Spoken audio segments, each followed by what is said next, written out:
mundo sea filósofo, que todas las personas del mundo sean filósofas o no, posea la noción de la unión, es una noción originaria, es una noción primitiva. Es algo así como un patrón a partir del cual se construyen todos los conocimientos. Ven aquí, yo les voy a incluir estos, aunque lo estamos platicando ahora, pero quiero ponerle los parágrafos en francés donde lo está poniendo Descartes. Porque aquí en lo que nos estamos encontrando, pues es que a la base de todo el árbol filosófico está la unión, esta noción primitiva a la cual le conviene un conocimiento sensible. Y entonces, ¿qué pasa con la metafísica de Descartes? La metafísica por la que obtenemos unos primeros principios claros y distintos garantiza que haremos un buen uso de las nociones primitivas, evitando concepciones del hombre inadecuadas, como había ocurrido con la escolástica, de la manera en que los escolásticos leen a Aristóteles. El racionalismo cartesiano se constituye por dos aspectos del conocimiento. Uno que comienza con nociones primitivas y el otro que se da por la mediación metafísica. Y tenemos este dualismo persiste. El mismo dualismo que encontramos en plantearse dos principios metafísicos, ahora pues tenemos estos dos modos de conocer y yo, por ejemplo, en lo que escribí y que les puse anoche, decía, bueno, aquí ya está un atisbo, está un esbozo, una anticipación de lo que va a hacer Kant con la primera de sus críticas, la crítica de la razón pura. Desde luego sabemos que es un texto complicado, amplísimo, pero que podemos sintetizar de esta manera. La crítica de la razón pura en Kant, el problema central de la crítica de la razón pura es marcarle límites al entendimiento. Es decir que la razón especulativa, que el uso especulativo de la razón, la función especulativa de la razón, no es suficiente para plantear problemas metafísicos. La razón especulativa o teorética no es suficiente para los problemas de la metafísica. Entonces ahí tendríamos ese conocimiento teorético en Kant, en la crítica de la razón pura, pero todo parece indicar que luego no le damos tanta importancia a Descartes, o a veces se le da más en otros aspectos, en el del cogito, que ya dijimos, bueno, ya estaba en Agustín de Hipona. Y en cambio, en estas aportaciones, en estos esbozos muy tempranos que luego van a florecer con Kant, se le da digamos, el privilegio a Kant cuando que ya estaba en Descartes. Esto de decir, bueno, el tronco del árbol filosófico es el conocimiento científico, pero no alcanza para plantearnos los problemas metafísicos. Por lo tanto, tenemos que considerar dos tipos de conocimiento. Un conocimiento que procede del tronco hacia las ramas y un conocimiento que procede del tronco hacia abajo. Eso nos parece que nos queda claro. Lo inquietante es esta noción de unión que estaría al inicio del despliegue de la metafísica, porque esta noción de unión nos lo dice claramente que corresponde a un conocimiento sensible. Es ahí donde nos da otros aspectos que no se han considerado suficientemente en Descartes. Y luego nos dice, la unión no necesita explicación, pero la filosofía debe vigilar qué conocimientos derivamos de la unión. Es decir, por el uso de la razón se adquiere la distinción y se toma conciencia de las nociones primitivas del alma y el cuerpo. Esto da una nueva dimensión a la noción de unión que ya poseíamos y no eliminamos, pues la situamos del lado de las otras dos, de la extensión y del pensamiento. Entonces vean La unión verdaderamente es un atributo, porque extensión y pensamiento son los atributos. Y de pronto entra esta cuestión de la unión. Decíamos entonces, la situamos del lado de las otras dos, extensión y pensamiento, que evidencian la distinción. Extensión y pensamiento son las evidencias de la distinción de lo real, de lo divisible y lo indivisible.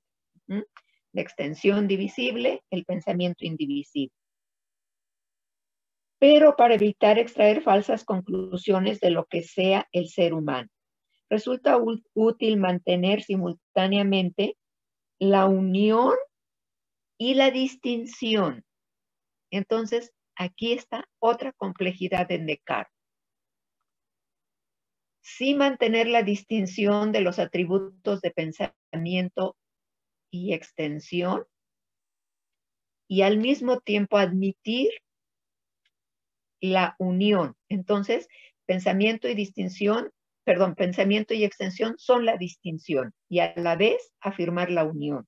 Y esto, yo incluso como estudiosa de Deleuze, yo diría aquí en un lenguaje deleuziano, lo que está aquí planteando Descartes es que una paradoja, porque es la distinción constituida por extensión y pensamiento y la unión, afirmadas en un solo acontecer. No se excluyen entre sí, sino que en nuestro pensamiento debe ser capaz de pensar al mismo tiempo la distinción de pensamiento y extensión y la unión de pensamiento y extensión. A la vez, distinción y unión.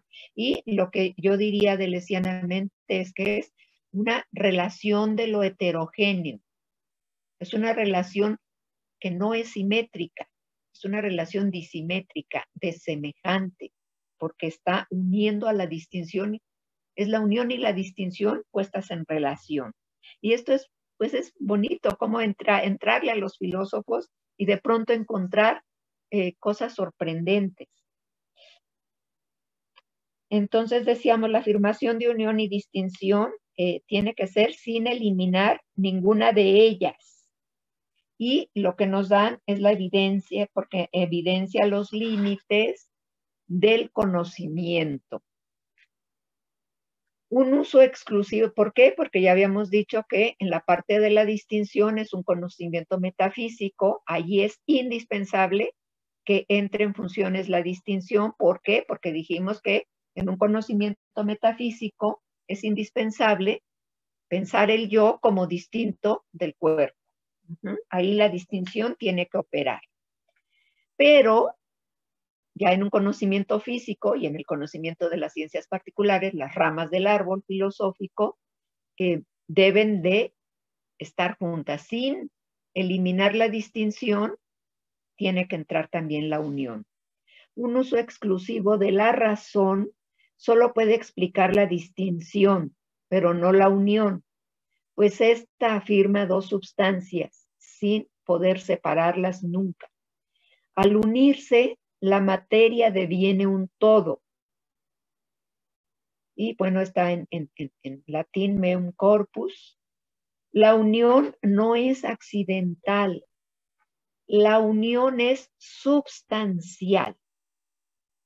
Y tengo la carta, también se las comparto, algún párrafo. Carta a Regius de diciembre de 1641. Le escribe ahí, afirma dos sustancias sin poder separarlas. Al unirse, la materia deviene un todo.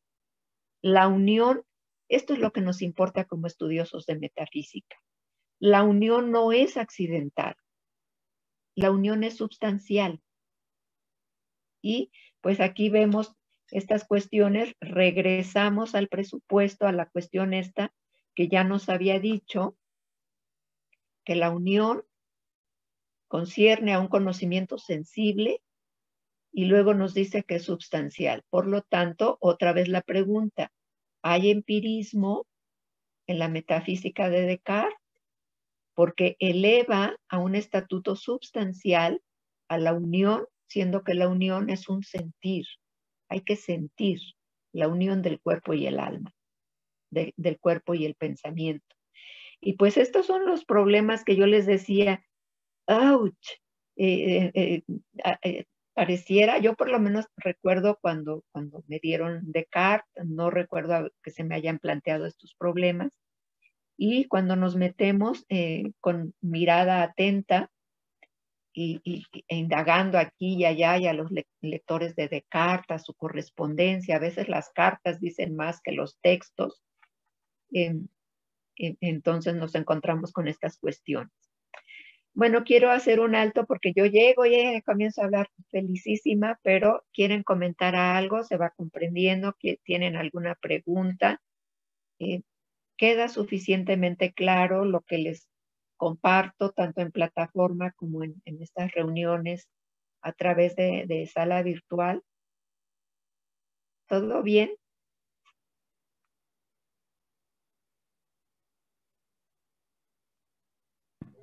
Todo bien. Sí, Betsabe, es como atrevido, pero yo estoy dando los argumentos. Gracias a quien dijo todo bien. Yo estoy dando los argumentos y por eso retorno y retorno. Nos dice que la unión concierne. Ay, muchas gracias, Samuel. Concierne a un conocimiento sensible y luego la eleva a carácter substancial, claro. ¿Por qué? Porque luego nos aproximamos a los pensadores de manera como axiomática, como haciendo una taxonomía de los pensadores y como confinándolos con un solo rasgo, es decir, nos aproximamos a ellos de manera esencialista. Recordemos que todo procedimiento esencialista es fijar las cosas y a las personas en un rasgo. Descartes es racionalista y punto, y ya queda clasificado como racionalista. Y pues lo interesante es fijarse en esto que está diciendo. Y entonces, ¿por qué? Porque a lo mejor a ustedes les gusta Descartes y para que si les gusta vayan pensando en hacer su tesis de licenciatura con estos aspectos que no están, no lo que siempre se dice, sino metiéndose a estas cuestiones finas y proponiendo algo, porque pues de lo que se trata las tesis no es solamente de que te estás graduando como licenciado en filosofía, sino que le estás aportando algo a la filosofía, que estás presentando algún conocimiento nuevo, alguna problemática que no estaba en el campo filosófico. Bueno, entonces la unión, por el carácter inseparable de las dos sustancias, no admite la claridad y la distinción. Es el hiato, el callejón sin salida en la filosofía de Descartes, quien quiere un conocimiento claro y distinto de la unión, como puede leerse en su texto Las pasiones del alma. Entonces, por eso, pues estamos indagando, nuestro texto básico son las meditaciones, pero nos obliga a ir a otros textos para buscar, a ver, ¿por qué estás diciendo esto, Descartes?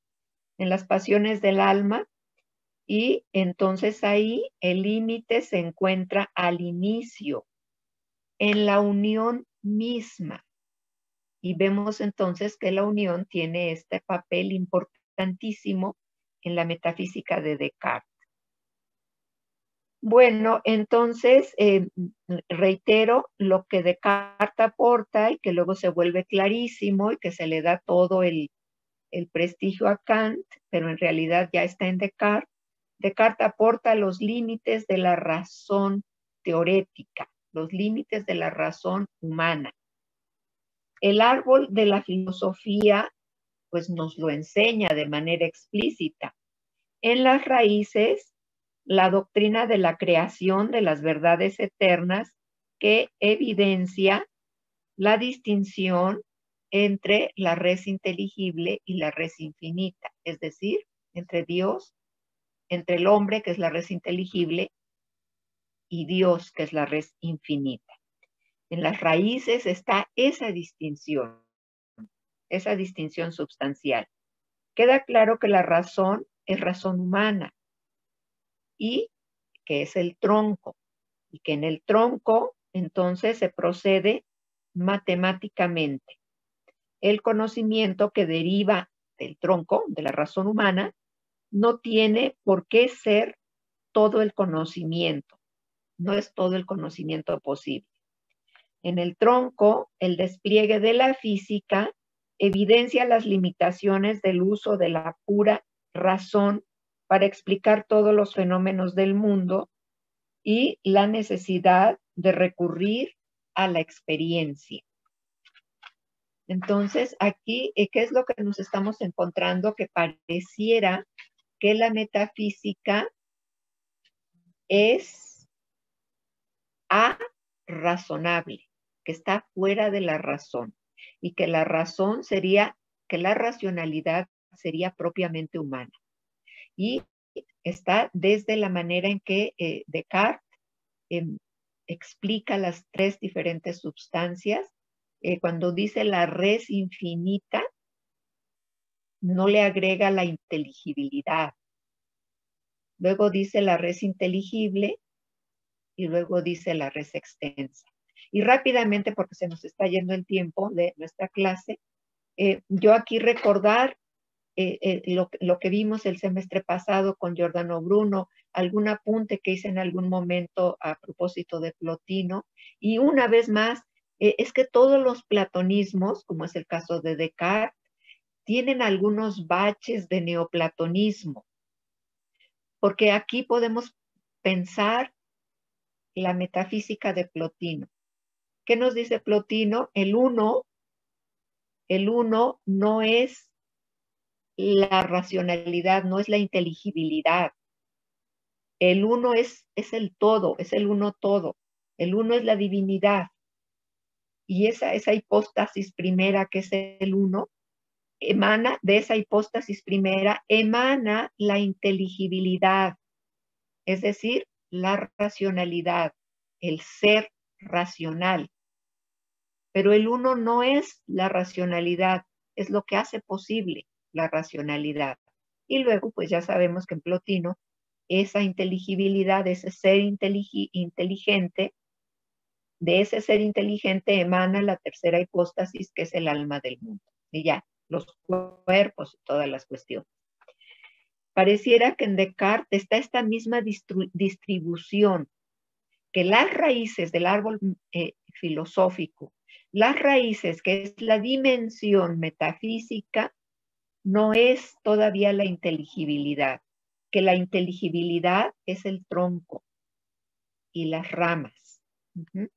Esto es lo que nos permite pensar, yendo renglón tras renglón con Descartes, yendo a otras obras de Descartes, a ver qué dicen las pasiones del alma, a ver qué dice, a ver otra vez qué dice en el discurso del método, otra vez leer la segunda meditación, la tercera meditación, porque pareciera, y bueno, aquí pues nos quedamos porque estamos llegando a ese punto en el cual no lo alcanzo a desarrollar y que yo ya les había anticipado. Nos vamos a encontrar con otra concepción de Dios en Descartes, pero ya no lo alcanzo a elaborar y no me gusta dejar, digamos, los pensamientos, las argumentaciones truncadas, porque pues el pensamiento se emociona, se engarza, va, el pensamiento como es pura subjetividad, es decir, el pensamiento se pierde, se vuelve indiscernible el pasado y el futuro, y el pensamiento está constantemente yendo y viniendo, moviéndose en eso que ya acabábamos de decir, para actualizarlo, traerlo otra vez al presente, y otra vez se hunde en el pasado y se proyecta al futuro y está constantemente divagando en esa inmensidad que es el pasado y el futuro. Entonces, disculpen, nos podemos quedar aquí porque de verdad ya llegué a ese punto en el que ya tengo que comenzar a elaborar esta otra concepción de Dios en Descartes. Y yo se las acompañaré. Sí me interesa mucho que tengan el original en francés, pues ahora sí que muy cartesianamente, para tener esa garantía de que no es algo que yo esté imaginando, no es algo que yo le esté agregando en la interpretación que estoy haciendo de Descartes, sino que es algo que el propio Descartes escribió y que son por eso yo les enseñé el otro día, en algún momento por ahí tengo el libro de las cartas, la escritura epistolar de Descartes. Es importante leer sus cartas. Y ahí lo está diciendo. Que luego en los libros ya publicados diga otra cosa, bueno, pero nos permite sí seguir leyendo a Descartes, pero sí tratando de encontrar un Descartes subversivo, o por lo menos haciendo una lectura subversiva de Descartes, pero apoyándonos en Descartes, sin traicionar su pensamiento. ¿Comentarios hasta aquí? ¿Preguntas? ¿Aportaciones? Bueno, ya que estamos hablando de correspondencia, yo sé, ya saben que me interesa muchísimo que estén en las clases, que estén haciendo las lecturas. Yo no pongo todo el peso de la calificación en el ensayo final. ¿Por qué el ensayo es importante? Es importante, sí, desde luego para el profesor, porque es sintomático. Uno ve el ensayo y ahí pues te das cuenta de cómo se anda moviendo el pensamiento de ustedes. Es también importante para ustedes mismos porque es un entrenamiento para que cuando ya lleguen a la elaboración de una investigación recepcional, a la tesis, pues ya están entrenados, ya saben cómo investigar, cómo citar, cómo plantearse los problemas. En esa medida es importante. Pero yo sé que están muy presionados, que tienen otras asignaturas. Ya saben que conmigo tienen libertad para expresar las ideas que están extrayendo, que están aprendiendo, alguna novedad que les está llegando a su formación filosófica, la pueden plasmar de la manera que se sientan más cómodos. Yo voy detrás de ideas, yo voy detrás del pensamiento de ustedes. Y el pensamiento se encuentra en la letra de una canción, en una obra teatral que recibí una, ya sabe de quién estoy hablando, maravillosa. Las ideas se pueden plasmar de diversas maneras, no necesariamente en un ensayo filosófico. En esta ocasión, desde luego, tienen toda esa libertad. Todavía nos falta Bergson. Yo creo que ya dentro de 2 sesiones comenzamos con Bergson. La próxima semana, esto que a mí me apasionó al volver a leer a Descartes, esta otra concepción de Dios. Y la libertad la tienen, pero de una vez les digo que yo estaré feliz si como trabajo final hacen una carta, algo que pues ya no está en estas generaciones. No escribimos nunca cartas porque pues todo es chat, todo es breve, todo es el lenguaje abreviado, ¿no? Por los medios digitales, pero es un ejercicio interesante. Se la pueden dirigir a Descartes y cuando lleguemos a Bergson o o a ambos, y en el estilo de la carta. El estilo, pues, estimado señor Descartes. Ahora que como ya le hemos dedicado muchas horas, pues ya le tenemos confianza y ya le podemos decir, querido René, no entiendo o sí entiendo o me gusta mucho cuando hablas de esto. Una carta conversando, una carta que le dirijan a Descartes o una carta que le dirijan a Bergson. Entonces, una carta pues puede ser de 2 cuartillas, de 3 cuartillas, no se agobien, gocen la filosofía, por favor. ¿Qué les parece?